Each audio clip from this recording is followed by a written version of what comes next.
ভবিষ্যৎ নিয়ে দুশ্চিন্তা করবেন না। আল্লাহ তাআলা বলেছেন আল্লাহর আদেশ আসবেই, সুতরাং তুমি সেটা নিয়ে ব্যতিব্যস্ত হয়ে পড়ো না। সূরা নাহলের ১ নং আয়াত।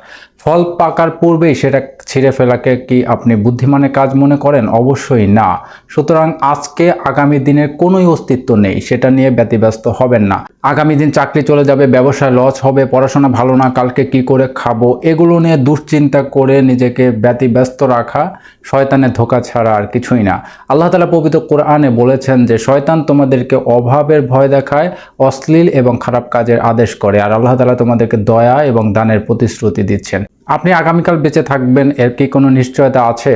যদি আপনার এর কোনো নিশ্চয়তা না থাকে, তাহলে কেন আপনাকে ভবিষ্যৎ নিয়ে এত ব্যতিব্যস্ত হতে হবে? আগামীকালকে নিয়ে এত চিন্তা ভাবনা করতে হবে?